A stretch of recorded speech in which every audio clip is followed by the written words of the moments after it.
My Best Picture Marathon is now up to number 8.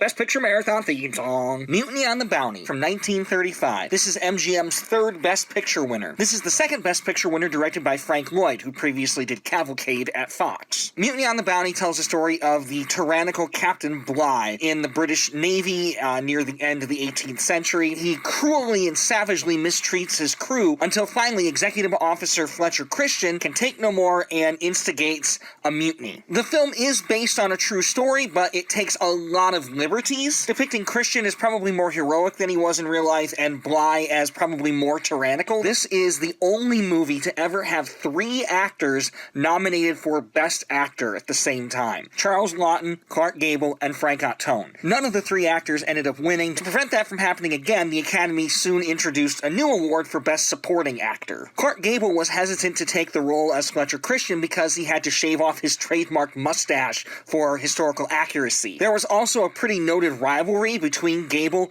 and his co-star Charles Laughton. That rivalry may have been part of why MGM wanted to pair the two of them together in the first place, to underscore the tension between the two characters. The previous year, Clark Gable had won the Best Actor Oscar for his performance in It Happened One Night. Charles Laughton believed that he should have won for his role in The Barretts of Wimpole Street, but he wasn't even nominated. Laughton took the role extremely seriously and actually found a tailor shop in England that had supplied the real Captain Bligh's uniforms, and Laughton got them to recreate the uniforms using the exact measurements of Bligh, which Laughton worked really hard to fit into. Gable was a bit unhappy with the casting of Frank Ottone originally because apparently the two of them had been romantic rivals on a previous set, but by the end of the film they got to be friends, so that's cool. A lot of the movie was actually shot on location rather than in the studio at MGM. They filmed on islands along the coast of California as well as actually in Tahiti. Now, I've seen Mutiny on the Bounty before, but one of the things that really stood out to me this time was that the Tahitian characters weren't depicted as savage, unga-bunga kind of stereotypes. They're presented as kind, sensitive characters who are intelligent. It's pretty shocking from the mid-1930s to see a depiction like that. Though, of course, a few of them were still played by white actors rather than Polynesians. I've actually always liked Mutiny on the Bounty. I think it has a really great script. I think the performances are excellent. It would be interesting to see what this movie could have looked like in the hands of a more stylish director, somebody like Michael Curtiz, who directed a number of swashbucklers with Errol Flynn. Regardless, the story is a potent reminder that compliance with the sadistic orders of a bully might be the safest thing to do, but it doesn't stop the bully from bullying. You have to stand up to the bully if you want the bullying to stop or if you want things to change. It's no surprise that Mutiny on the Bounty won Best Picture for 1935. It was the highest grossing picture of the year.